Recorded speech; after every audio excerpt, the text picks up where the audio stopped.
Good afternoon. Welcome to the 19th Annual Gaston Together MLK Unity Awards. I am Carrie Meyer. I am one of the co-chairs of the Gaston Citizen and Clergy Coalition, the GC3. I would first like to thank Mount Zion Restoration Church in Gastonia, who for the second year in a row are graciously hosting the ceremony and providing the technology for this live stream. I welcome any elected officials who are with us today. I welcome and thank our frontline healthcare workers, public health and public safety professionals who have continued to work this year to protect our community throughout this pandemic. I welcome and thank our teachers, childcare workers, grocery store and restaurant employees, delivery drivers, and other essential workers who keep our community functioning despite the challenges we face. I welcome and thank each of you for joining in today's celebration. This year, we have navigated not only the pandemic, but also inclement weather to hold this celebration. I believe this is the first time in its history this ceremony has not been held on Dr. King's holiday. Regardless, we have persisted, and we are excited to be able to honor the 3 deserving leaders who will be receiving this award today.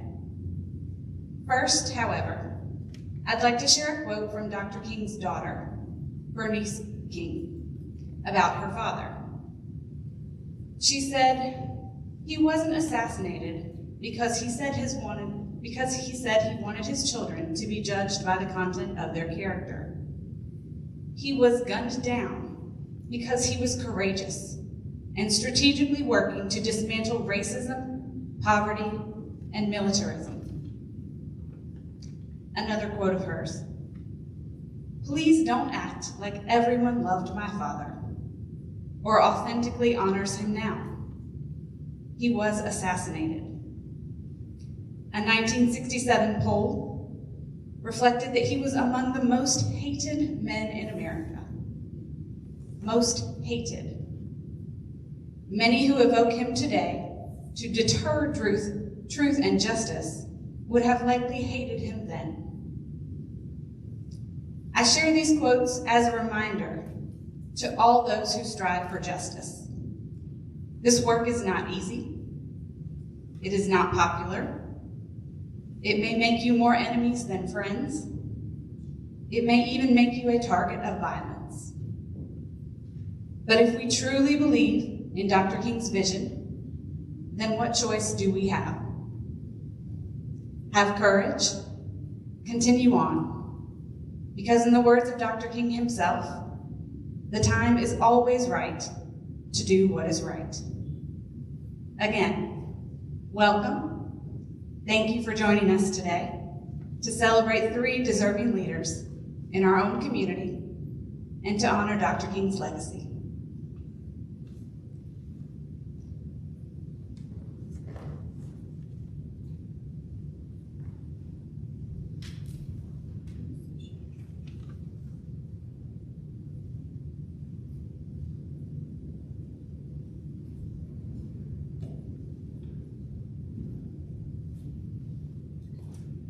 Good afternoon.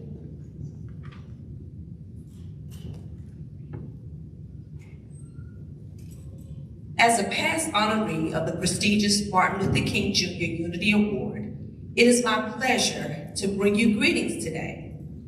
While we are in a virtual setting and not in the traditional setting we are accustomed to being in outside of the DSS building at the Martin Luther King Jr. Plaza, I am thankful, and I don't believe we can say this too much. I'm thankful for Pastor Rodney Freeman and the Mount Zion Restoration Church family for opening their doors so that we can bring this program to you virtually today. Thank you to everyone who is joining us virtually today as we celebrate this year's honorees. To each of you, I say congratulations and thank you for all of your efforts to make our community better and stronger. And just a little something I want to leave with you. Let us all remember to serve, to live, and live to serve.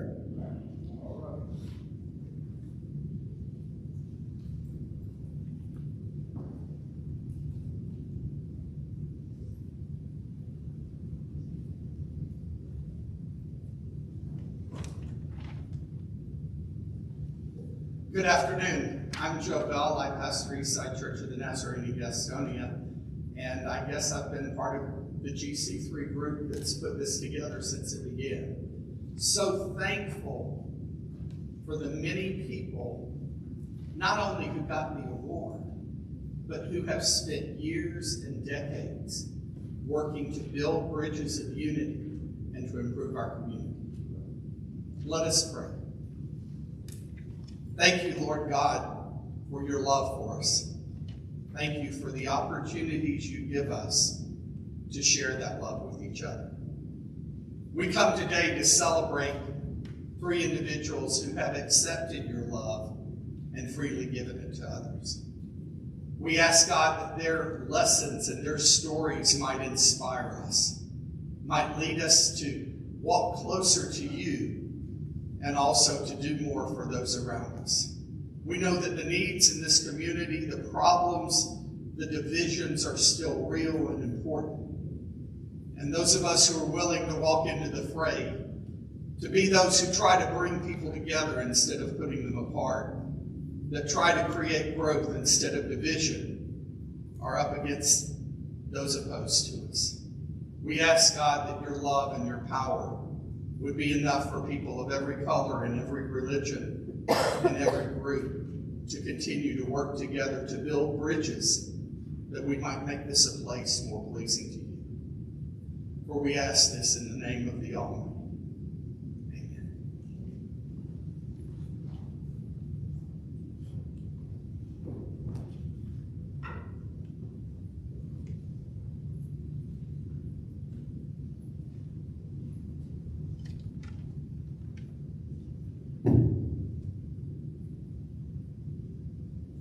If you're following your program, I'm not Jennifer Farr Davis. You will get to hear from her later in the program. My name's Richard Boyce. I'm a Presbyterian minister from Belmont, and I'm proud in this order of service to recognize our law enforcement officers on this occasion. I personally am glad to be inside on this cold afternoon, but one of the great losses is we're not outside, and I'm not seeing a circle of law enforcement officers from all over this county gathered for this occasion. I was part of drafting our covenant, and it's one of the things about GC3 that I am most proud, and we continue to work on this covenant in easy and in difficult ways down through the years.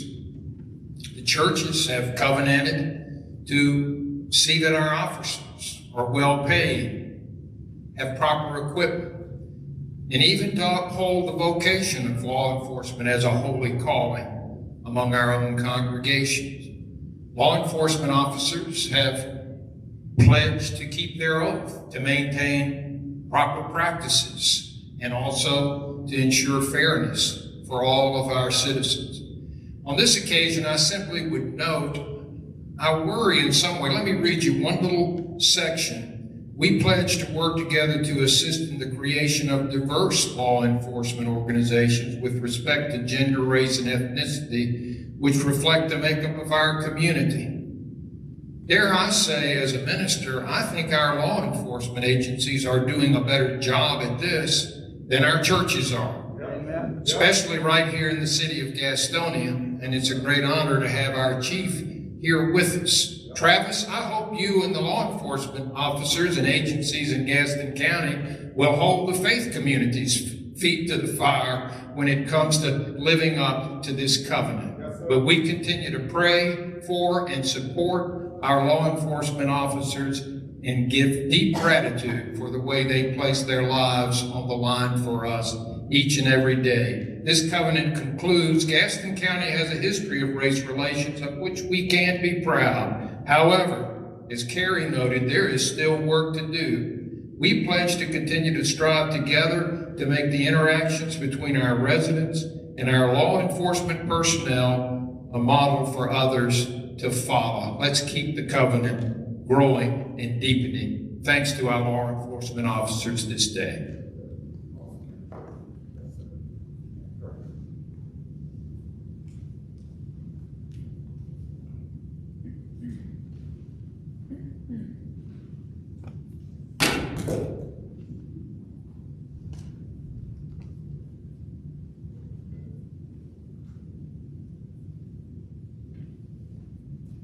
Good afternoon, my name is Julian Wilson, and please stand for the City of the Negro National Anthem.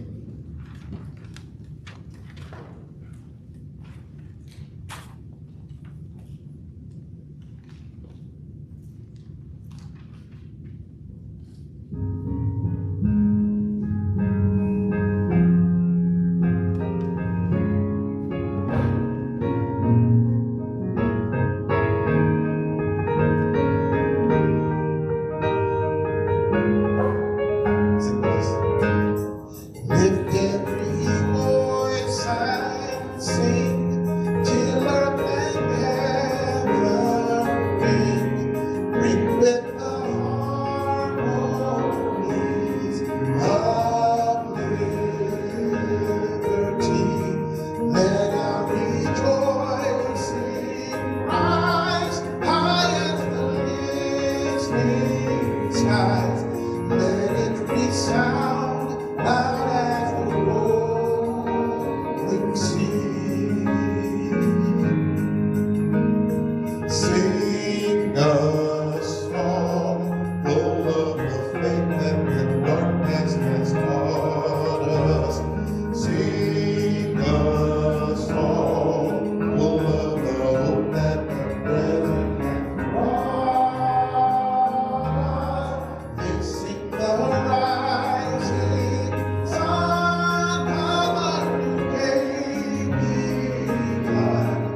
Let us march on till victory won.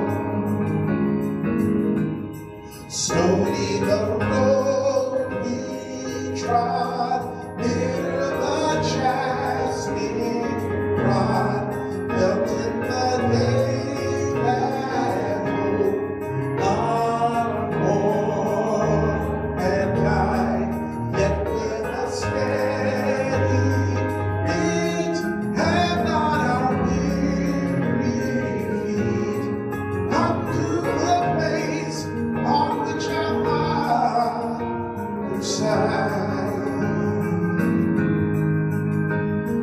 We have come over a way that reviews have been watered. We have come treading our path through the blood of the slaughtered. Out of the lonely past till now we stand at last, where the white gleam of our bright star is cast. God of our weary years, God of our silent tears, thou who hast brought us thus far on the way, thou who hast by thy might led us into the light. Keep us forever in the path we pray. Bless our feet straight from the places our God where we met thee. Bless our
I am Pastor Jackson, the pastor of the St. John Missionary Baptist Church here in Gastonia, along with co-chair with Sister Carrie Myers for the GC3.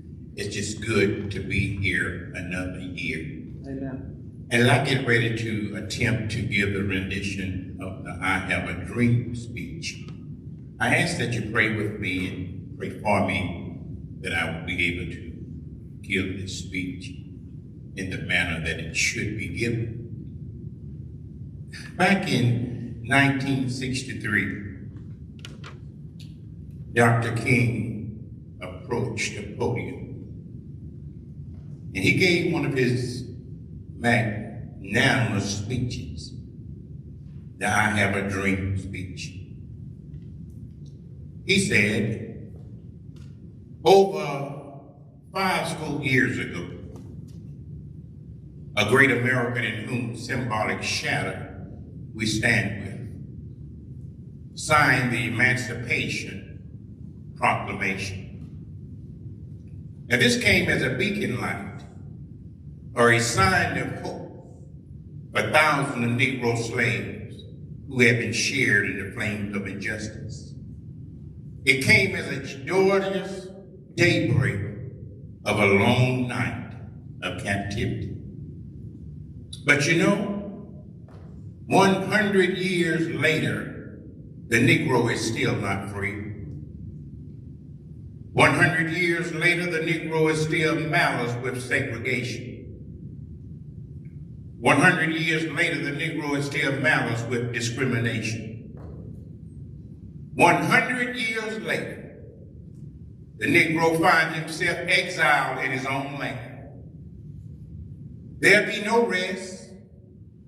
There'll be no tranquility in America until the Negro receives his citizenship. The whirlwinds of revolt will continue to shake the foundations of this nation's capital until justice emerges. I say to you, my friends, no matter how difficult the moment may be, no matter how frustrating the hour may be within your life, I want you to know that I still have a dream. And I have a dream that's deeply rooted within the American dream.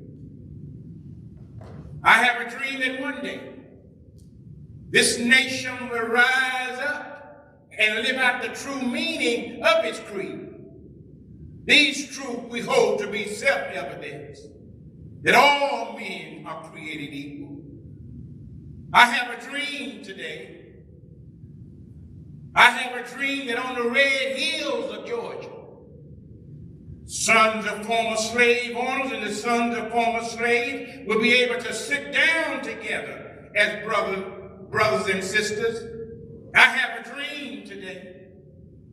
I have a dream that in the state of Alabama, little black boys and little white boys will be able to join hands as sisters and brothers. I have a dream today.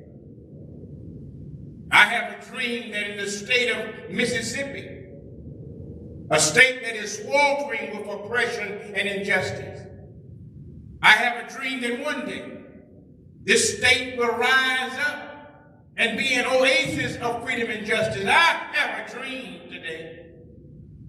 I have a dream that my 4 little children won't grow up in a nation where they're judged by the color of their skin, but by the content of their character. I have a dream today. I have a dream that men will no longer burn down houses and the church of God just because the Negro wants to be free.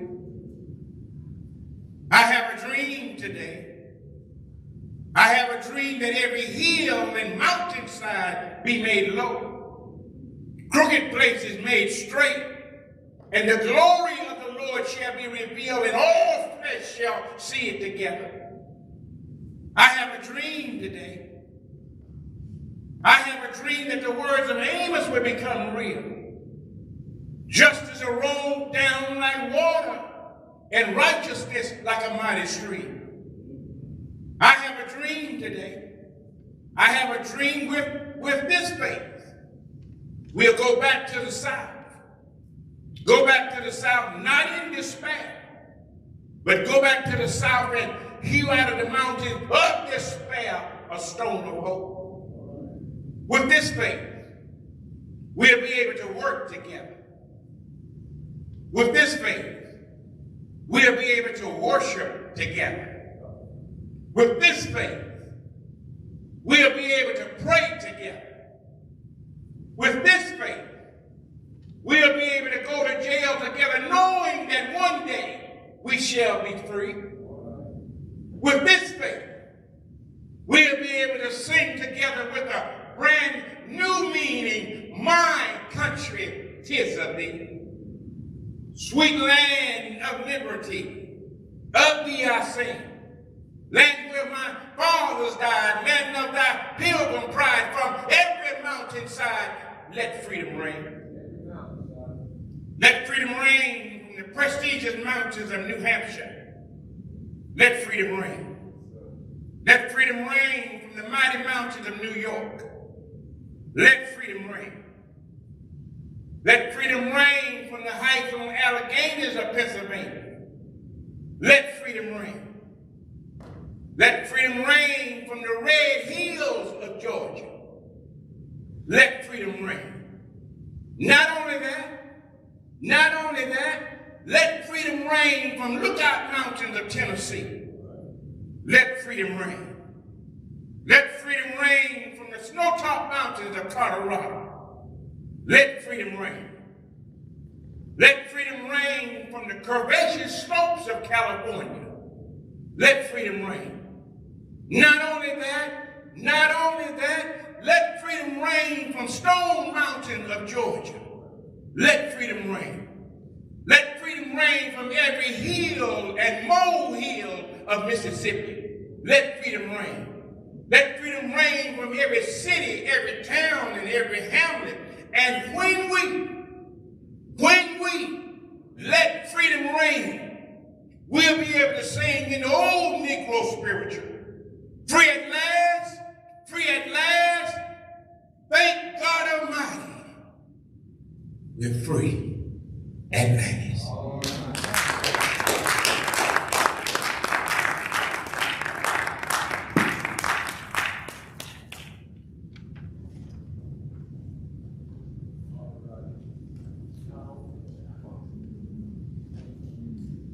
Well, Reverend, in case you're wondering if you got enough prayers, I think you certainly did. Again, wonderful job.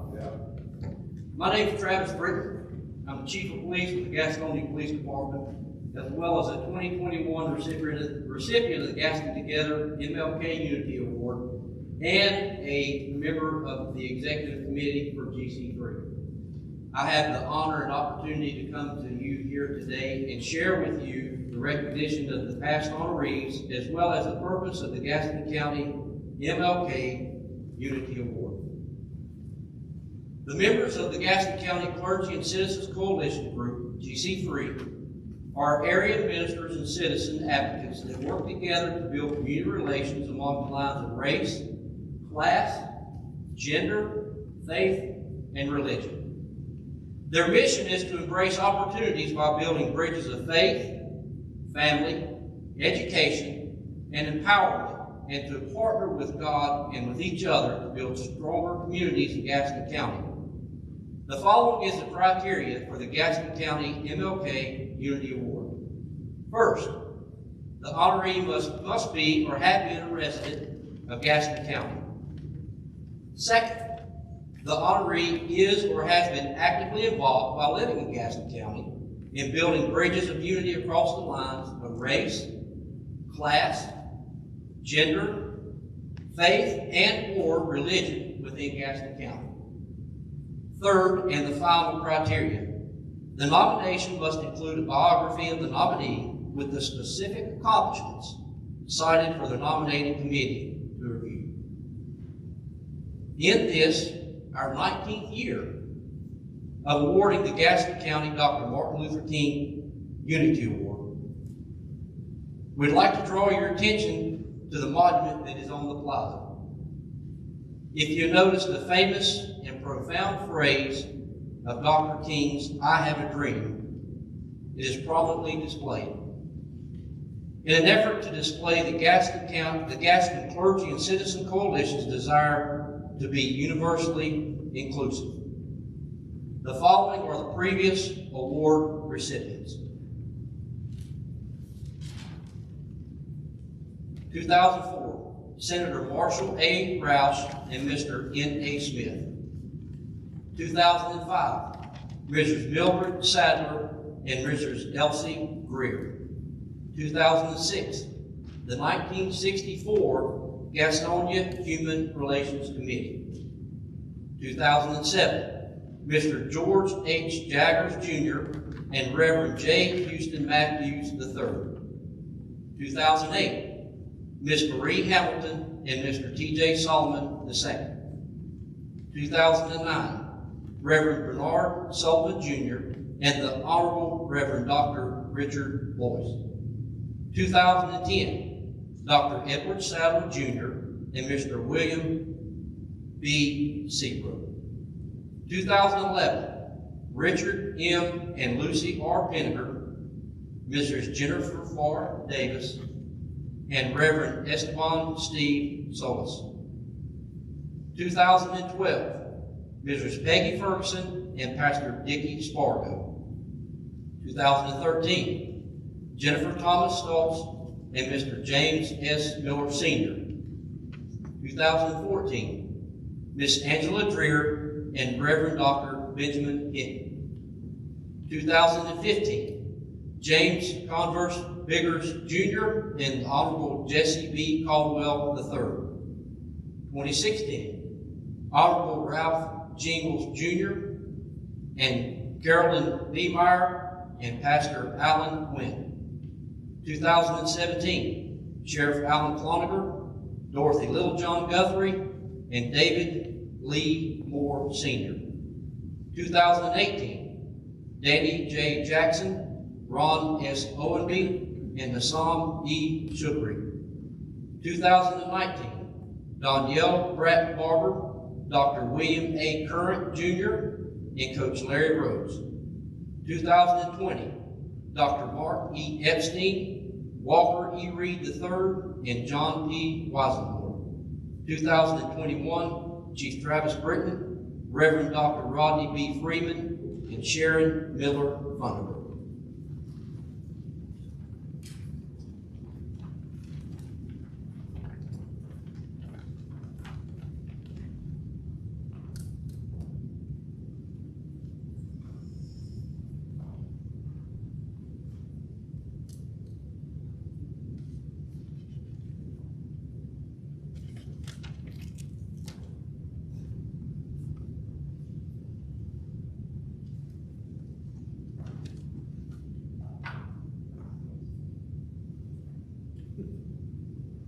Good afternoon, ladies and gentlemen.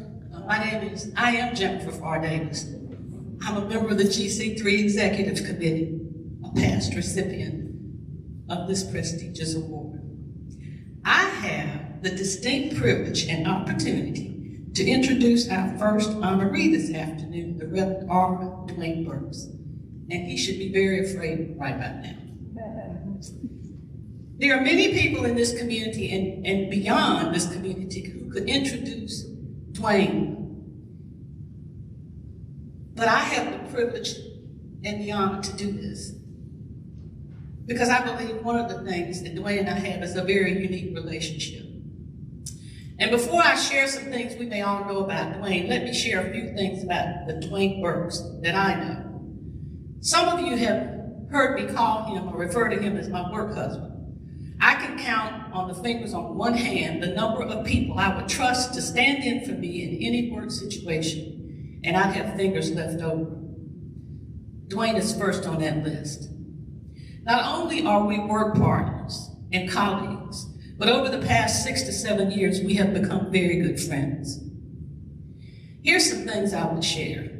We've talked about this, but we cannot remember where we first met. We decided that it had to be while we were working somewhere in the community, just not in jail. because we both share a love for people and a love for our community. When we introduce ourselves to our clients, to groups that we teach, we tell people that 3 things. We start out by saying we are not a couple. Number 2, I'm not a cancer survivor. I've been asked that multiple times. 3, he is not and has not been related to Colonel Sanders. He calls me old, and I tell him he better hope he lives to get this old.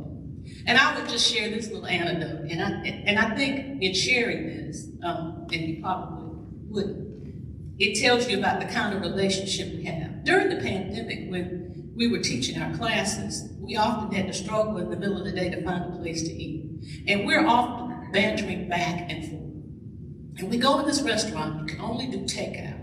And Dwayne and I are arguing, I'm trying to get him to get out of the way, and we're just bantering back and forth. And I finally say to the clerk, you know what? In a minute, you're gonna see some black on white crime. And that young lady looked at us, and in all seriousness, she said, well, which one of you is white? We get in the car, and Dwayne starts pounding his chest. He says, I'm an honorary black man. And I said, be careful where you say that, Dwayne. Through our working relationship and friendship, we have tried to model for others, especially our clients, the behaviors and principles of what we teach. Many think we are diversity consultants or facilitators, but diversity is not the word we use, and neither is the word training. We created our own definition of cultural competency, defining and demonstrating for others the difference between respect for an individual and treating an individual with dignity and respect, and helping them learn how to have difficult conversations around any topic. There is nothing that we are not willing to talk about with each other, and by doing so, we can help others do the same thing. We try to practice what we preach and teach, and therefore our objectives are always the same no matter where we go. Build relationships across lines of difference, encourage self-awareness and personal development, and be relevant in what we teach. We ask for feedback from everyone so we can get better. I have watched and listened to Dwayne as he interacts with others, building relationship with people, if only for a few minutes, treating them with dignity and respect because he truly believes that every person is a beloved child of God and worthy of such treatment. I have listened to him pray with others over the phone as we are driving in traffic. I'm doing the driving. But doing that because that is what that person needs at that time. He is tireless in his work. His mind is always going, creating new ideas and plans and methods, and considering new approaches to reach more people in a positive way. I have been in classrooms with him and watched him create an exercise or activity right off the cuff. Often something that we have not discussed in advance, which makes me hold my breath sometimes. But he does it to drive home a point that relates to something that comes up in our discussion. He can talk, and he does talk, with anybody. We have discussed the Bible and the misinterpretations of the Bible and the different theological perspectives, only to come to the same conclusion, that we are to love God and others as we love ourselves. And he is often our first go-to person at my church when we need a guest minister for our pastor. His messages are unique, they're deep, and they're thought-provoking. If you want to know what he does, you can go to the website or read the resume and the bio or check the gateway. I have put up with some of his crazy jokes. You know he is the great pun master, some of them even at my expense. But above all else, here's what I would leave with you about the Reverend Dr. I just promoted you, the Reverend R. Dwayne Burks. This is a man who deeply loves his family, who cares deeply for his community and people everywhere. And above all else, he loves God. And while there are a number of people in this community who do good things every day, none of them are more deserving than Dwayne Burks, my friend and colleague. And I'm proud to present you this.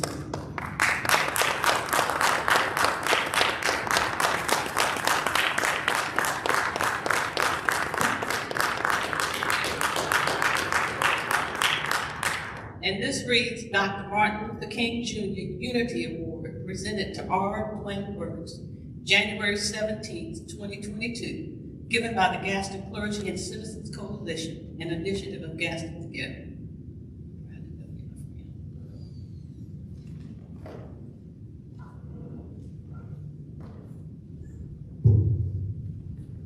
favorite Jennifer Davis joke was once we were driving into a new city, and she called her satellite OnStar and asked for directions to the local police department where we were headed.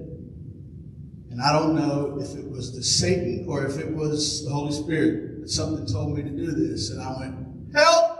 I've been kidnapped." And I repeated it 3 or 4 times. We had a good discussion with the lady, and then eventually a good discussion with the police when we got there. I appreciate Jennifer.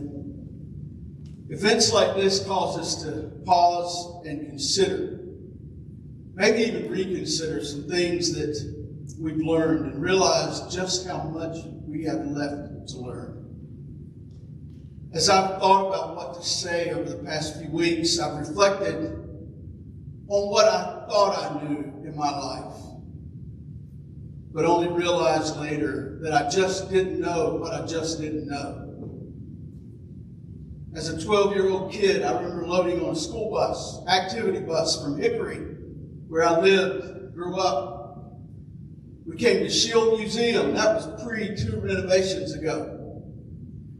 We finished our trip at Shield. We had KFC at Lineberger Park. I can still see in my mind, and it's still there, one of the picnic tables, probably replaced a couple times since then. And I thought, what a nice little town. But now, after more than 3 decades here, I drive down Garrison, thankful that I've learned what I didn't know in 1974. As a young man, I thought I knew what love was. In my 2nd year of college, I met this lovely young woman from Gaston County. For the first time ever, I ventured beyond the boundaries of childish puppy love. And for 40 years almost, she has continued to love me in ways that I never even imagined. Charlotte and I both thought that we knew what family love was, until Walter and Kelsey and Victoria and Bobby were placed into our arms as newborn babes. Love, as we knew it, exploded to whole new levels. I thought I understood the dignity of every person until in the early 90s I walked into Marshall Rauch's office and I watched this man wield his political and social and financial power in a way that honored every person in the room, regardless of their position in his organization or the community. I thought I understood personal sacrifice. Then I met Houston Matthews, who gave so much for this country, but then returned and gave so much to his community. I thought I understood collaboration. And then I met a guy named Bill. And I was secret. He taught me about collaboration, and he taught all of us about persistence. Amen. Rest in peace, my friend. I thought I understood resiliency until I met Jennifer Davis.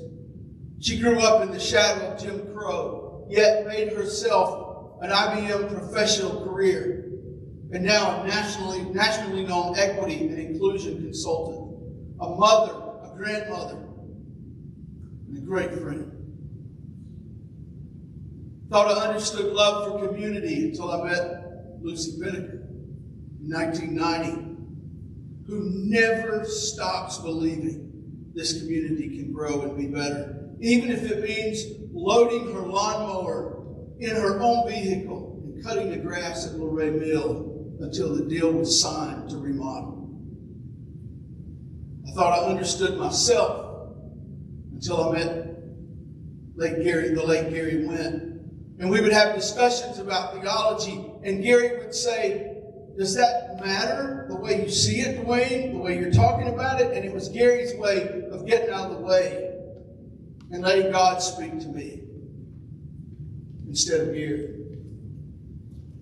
I thought I understood ecumenism until I met Deacon John, who has never once backed down from his Catholic faith but has never even considered closing his arms to those who are different from his faith. I thought I understood humility until Lucy Pinniger introduced me to Jim Biggers, who stood after winning this award and with the most humble demeanor said, "Thank you," and sat down. And then stood for the rest of his days doing what he'd always done. There's just so much that we don't know that we don't know. And my prayer is that you will join me and we will continue to collaborate for the common good of this place that we all call home. A short quotation from Saving Graces by Elizabeth Edwards really encapsulates what I believe and feel at this time. Edwards wrote, "The connections I have made have enriched and sustained me. They have strengthened me by holding me up when I needed it. They have strengthened me by letting me hold up my end when it was needed. My life is immeasurably better because I know that although we may say grace differently or not know how to say it at all, we still need one another." Thank you. Amen.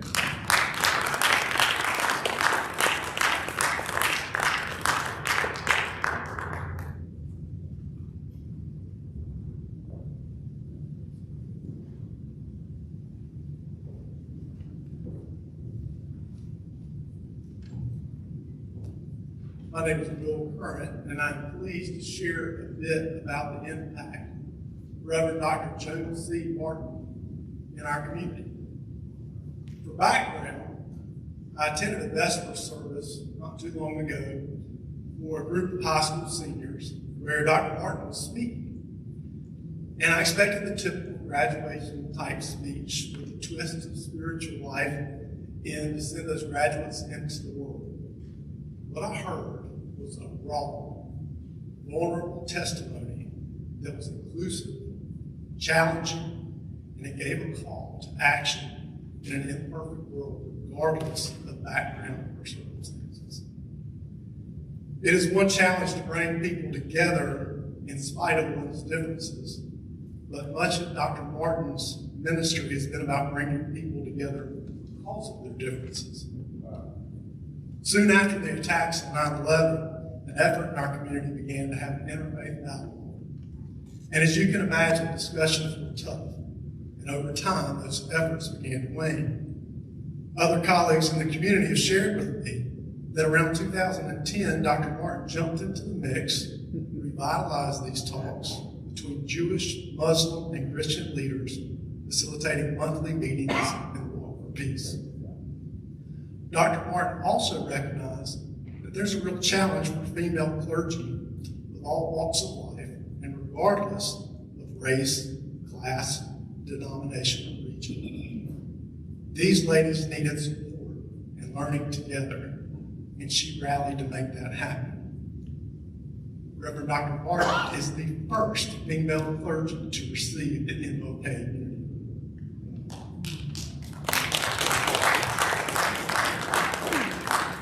Dr. Martin advocates for at-risk students through the Gaston College Foundation and mentoring at Greer Middle School.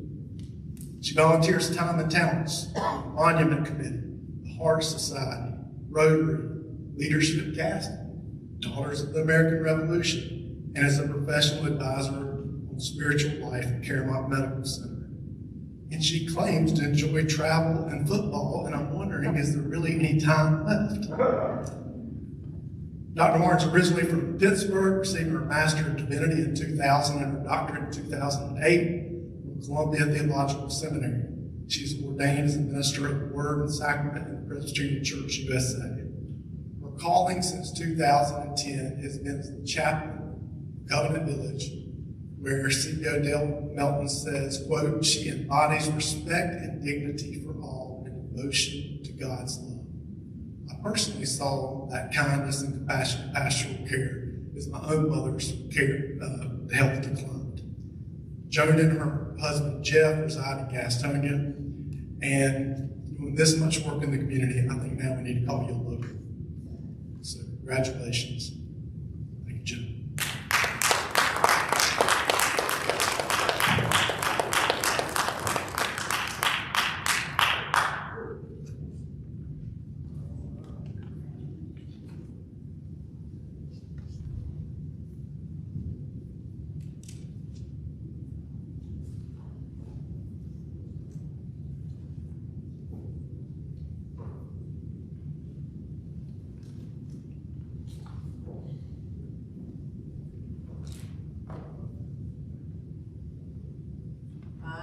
leave it there.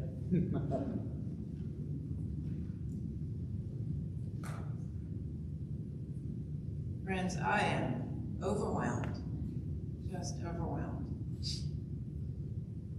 My Aunt Mary said to me one time, "Face it, child, you're a weeper." So if I lose composure, please bear with me. I want to start first by saying thank you, Will, for that beautiful, beautiful tribute. I really appreciate it. Oh, there you are. Thank you so much. I remember that Vespers at Gaston Day School. I really, really appreciate that you remember it so well. But thank you, Will. I also want to acknowledge Dwayne. Thank you, Reverend Dwayne Burks, who's been a dear, dear friend for so many years. Praise God for you. Praise God for Gateway. And also a new friend, Michael Meeks. Blessings on you. Blessings. It's a wonderful, wonderful award that we have. I'd also like to thank the Gaston Clergy and Citizens Coalition, better known as the GC3, also Gaston Together, and my new friend, Leslie Lee. Thank you so much for bringing this together and working so hard today. In spite of COVID-19, ice, and snow. Special thanks to Rodney Freeman, also known as Rodney King. My bad. If you don't know the story, I accidentally introduced Rodney as Rodney King. At a very important, just like this, about 3 years ago. We also thank Mount Zion Restoration Church. Thank you so much for opening your doors for us. I also thank and praise God for my 96-year-old mother, who is still alive and kicking at Covenant Village Retirement Community. So grateful for that wonderful community as well.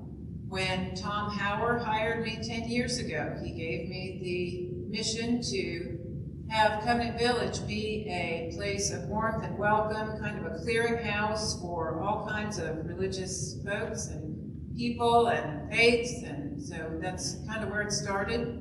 I also thank Dale Melton and all the staff there for allowing me to continue to do this work. It's just been wonderful to be in such a uplifting and supportive atmosphere. So Covenant Village.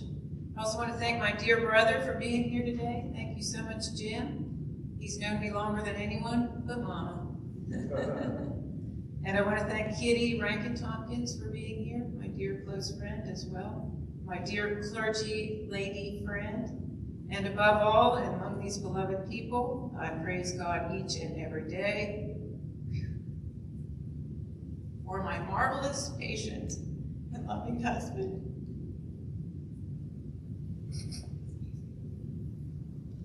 You are my everything. And without you, this celebration wouldn't be possible for me. So, I wish to thank the Interfaith Trialogue, all those who support us, who attend our meetings, like Joe. And I want to doubly thank the Interfaith Trialogue Steering Committee, Mrs. Linda Gibbons, Reverend Stephen Fuller, and Reverend Chris Magato. From the Islamic Society of Gaston County, I thank Hossam, also known as Sam Shakuri, and Rafat, also known as Ray Imam. From Temple Emmanuel, I wish to thank Mr. Bill Gross, Dr. Mark Epstein, and Dr. Charlie Brown. There are others who cannot be overlooked. The lovely, talented, and hardworking clergy women of Gaston County, and you know who you are. Thank you for all of your love and support, collegiality, and conviviality throughout the years.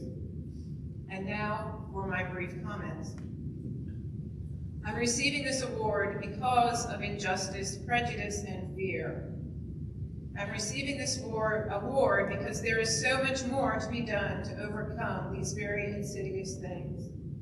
In the 18 years that the Martin Luther King Jr. Unity Award, or 19 years that it's been given, of the 45 recipients, and of that 10 clergy persons, as you know, I am the first female. When I arrived in Gaston County almost 18 years ago, I knew of only one other female clergy person in this county. That was Reverend Patricia Humphreys Bivens of Christ United Methodist Church. Many of you remember Patricia.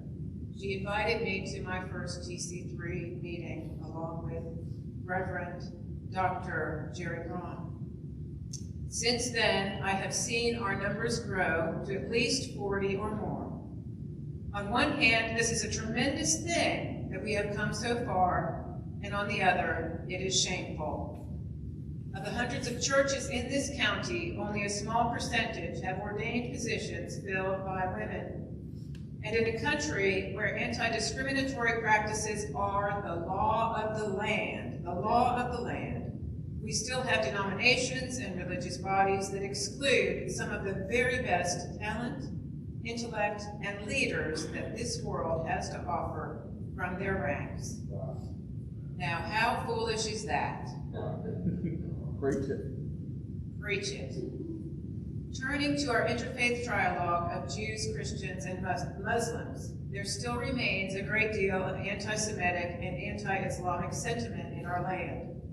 After 9/11, the media was full of examples of Muslims as terrorists, and this continues. Just a couple of weeks ago, at the synagogue in Colleyville, Texas, there was another example of misguided and treacherous thinking against Jews. My dear friends, this has not been my experience whatsoever.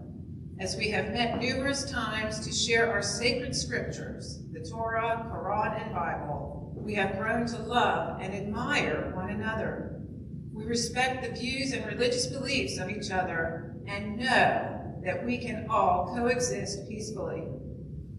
Sure, I was suspicious at first, the first time I met with Bill Gross and Rafat Hammam for a meal at the Olive Garden. And sure, I was on guard the first time I went to the worship at the Islamic Center. I had heard the messages from the media all too well about terrorists and jihadists. I was surprised and delighted how normal our Muslims in Gaston County are. There weren't no terrorists or jihadists there. Just beautiful families like yours and mine, trying to raise their families, making a living, to live as good a life as possible while faithfully following the God they love. Turning to our Jewish brothers and sisters, if any group of people is deserving of admiration and respect, it is the people of Temple Emmanuel. They have a long history of doing good in Gaston County. This faith community and their temple is well over 100 years old. They have suffered the slings and arrows of prejudice, discrimination, and narrow-mindedness for generations. Today, however, my heart is filled with joy and respect for all they have done to overcome these negative forces while working hard to enrich our beautiful community. My friends, it is such a gift, an honor, and a distinct privilege to be included in this august body. I am humbled and honored this day, but I also see this honor as a responsibility to continue to lead us to strive against that injustice, prejudice, and fear that still exist in our world. Thanks be to God. Amen.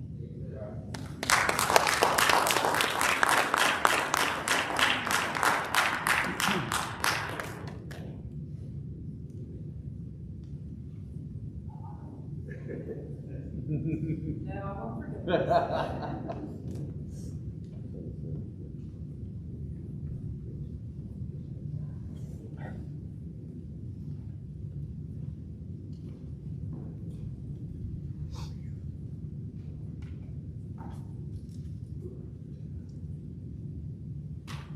Good afternoon. My name is Carolyn Niemeyer, and I'm the past recipient of Martin Luther King Jr. Unity Award.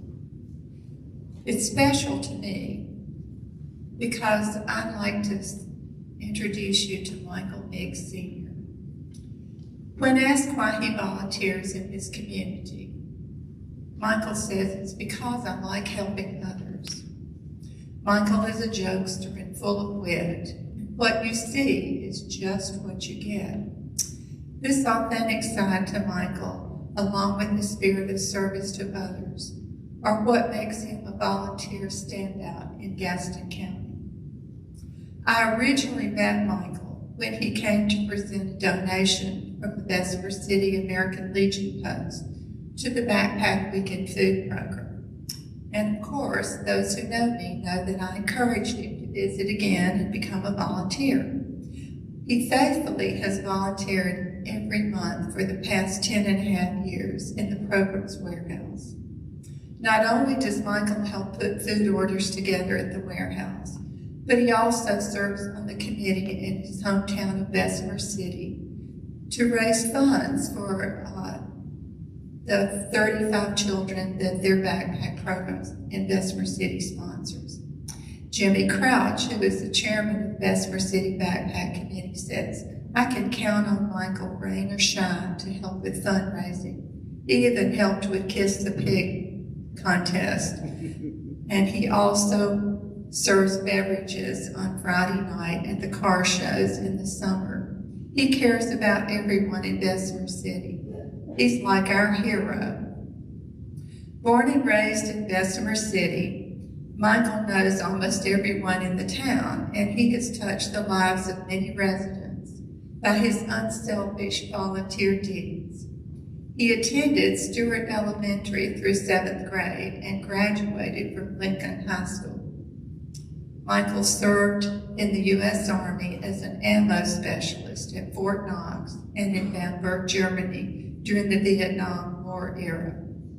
He was in the Army Reserve for 4 years after his active duty, and then he went on to work for Wyndham Worldwide Hotels until his retirement in 2008. He returned to his hometown, Bessemer City, where he still resides. His hobbies include photography, cooking, and making his famous barbecue sauce, which won a recipe contest in Essence magazine. As soon as Michael retired and returned to Bessemer City, his mother told him, "You got to get involved in the community." And he told me the other day that she was busy and didn't want him on her doorstep, so she told him to get involved. Michael watched his mother deliver Meals on Wheels, and he decided that's where he would start. So he has faithfully delivered Meals on Wheels in his community. He told me that he has a special lady who likes her lunch at precisely 11:30 a.m. So he tries to accommodate that. And he also enjoys cooking special food for her at other times. Michael is currently the president of the Bessemer City Crisis Center, is past president and current board member of the Bessemer City Chamber of Commerce. He has also served on the Bessemer City Boys and Girls Club board. He's currently a member of the Bessemer City ABC board. At the start of each school year, he makes it his business to see that children starting school with new clothes and backpack accessories. He has also served on the Gaston County Collaborative Board. He has served for several years on the Health Advisory Committee, the Veterans Committee, and the Faith and Health Ministry Committee at Caramont Health.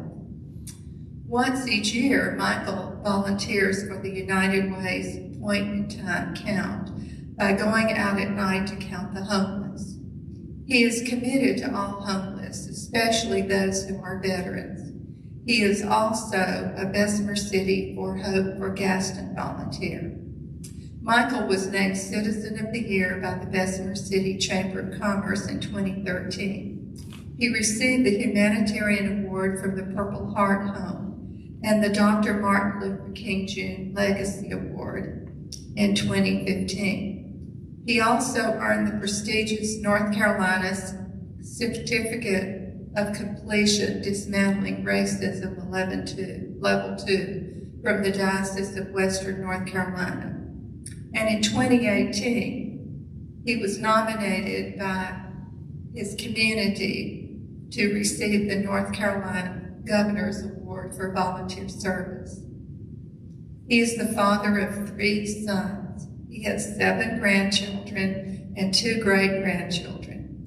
One granddaughter is currently on active duty in the Air Force. When asked about his family, he can produce photos, as any proud father and grandfather will do. His oldest son is retired from the U.S. Air Force and has become a volunteer for veterans in Texas.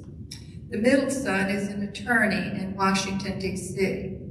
The youngest son lives in Gaston County, where he owns his own business. Michael is a huge advocate for veterans. He currently serves as the president of the Gaston County Veterans Council. He makes serving others, particularly veterans, his life's purpose.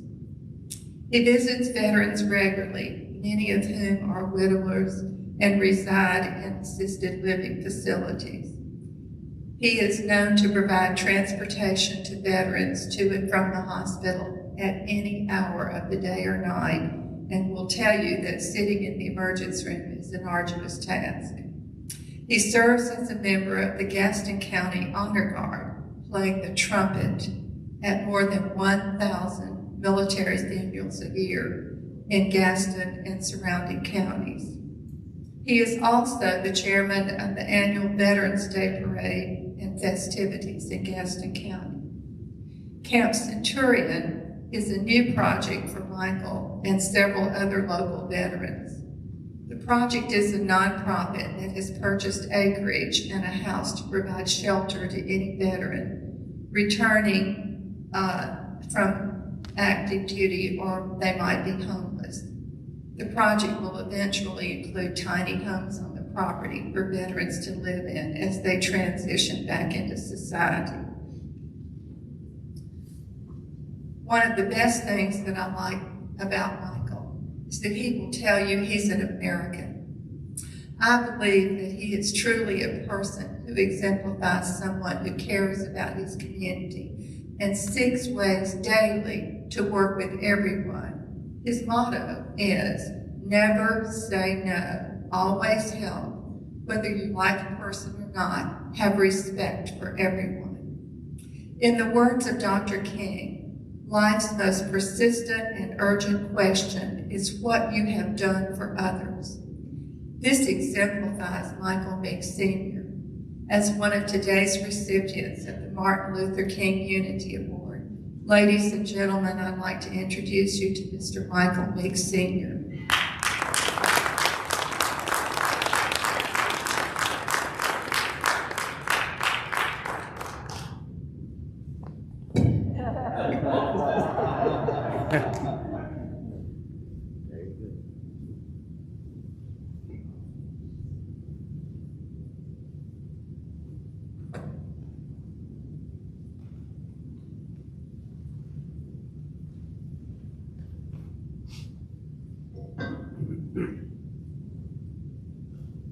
First, I'm not a pastor, so I won't be up here long.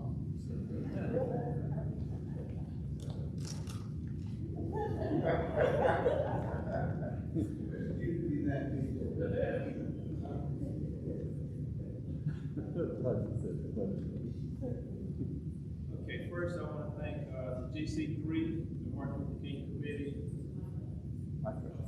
So I'm not a speaker. I want to thank the GC3, the Martin Luther King Committee, especially the Weekend Backpack Program, Carolyn, Charlie, and my secret friend Bob that tried to keep a secret from me for a while, and Jimmy, Andrew, my son Mikey, and Deborah in the back. I just want to, the stuff that I do, I don't look for recognition for it, I just go out and do it. I'm very pleased to do it. I met Dwayne Burke, United Way, and I was trying to figure out, why is this guy walking around with his name tag upside down?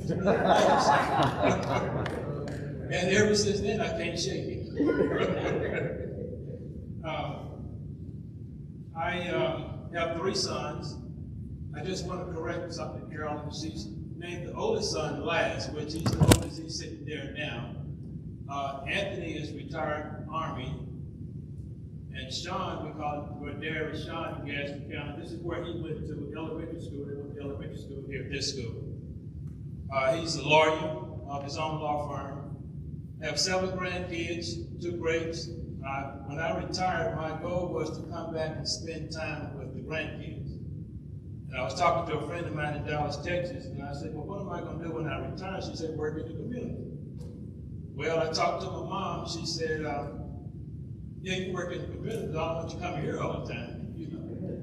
And that's where it all started. I chairman of the Gaston County Veterans Council. It's over 40,000, I would say close to 40,000 veterans in Gaston County that I deal with somebody on a daily basis, starting 10 o'clock in the morning, because everybody knows I'm not a morning person.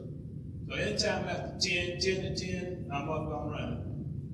I have had the police to call me at 1 or 2 o'clock in the morning because they have a veteran that's leaving the hospital and need a ride to Salisbury or Nashville. I take it. That's what I do. I don't know what else to say, but thank everybody for coming out and do this award. I'm with Reverend Martin, Reverend Burt, and Michael. I'm just honored to be going in with you guys. I just want to say one thing about Kitty.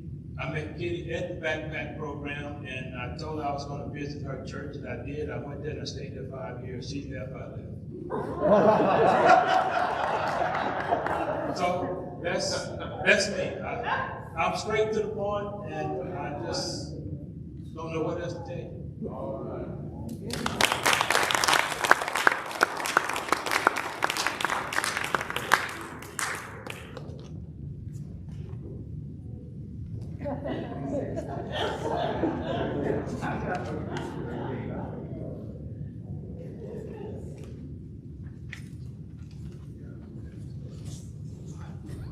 Did you practice that?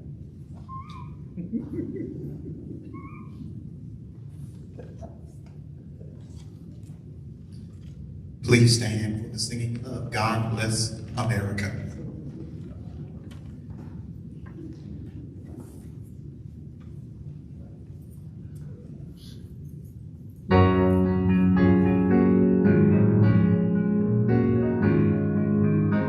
Sing with us.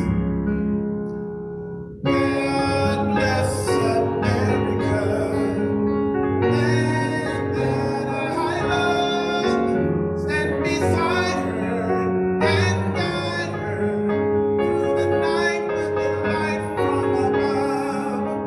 From the mountains to the prairies to the ocean, white with foam. God bless America, my home sweet home. God bless America, land that I love. Stand beside her and guide her through the night with the light from above. From the mountains to the prairies to the oceans, white with foam. God bless America, my home sweet home. God bless America, my home sweet home. God bless America, my home sweet home.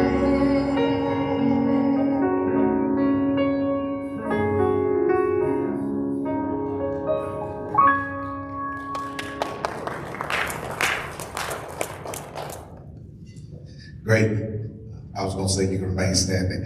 Let me just first of all thank all of you for coming. I want to also thank our virtual audience for tuning in. Thank the guys so much for joining us here as we honor these three wonderful people here who have come and made a contribution to our city and to our county. And again, I want to, those of us that we're here, could we just thank God for those three and their contribution? Thank you so much. Not only that, we also want to again acknowledge our executive director, Ms. Leslie Lee here, who has taken over for Donna Lockett. And so we're grateful and thankful for her and her persistence to make sure that we get this, make this happen, because she did have foresight, because we wrote the 15th, 16th, that weekend it snowed, and she was like, we better skip another week. And that was right on time, because I'm telling you, if we had to skip that other week, we had to cancel again. And so we're grateful and thankful for her. Thank also our executive committee of Gaston GC3 for being here today. as well. And I want to thank our volunteers here at Mount Zion for taking time out to come and making sure our sound and our media people, thank you so much for that, and I am grateful and thankful. Let us pray. Father, we bless you. We thank you now for our time together. Thank you, Lord, for these wonderful individuals that you've placed upon their heart to be a servant into our community. You declared in your word that the greatest in your kingdom is a servant, God. And so that's what we hear, God, to be your hand and your feet in the earth, God. And so I thank you for each one of these individuals. Thank you for their heart.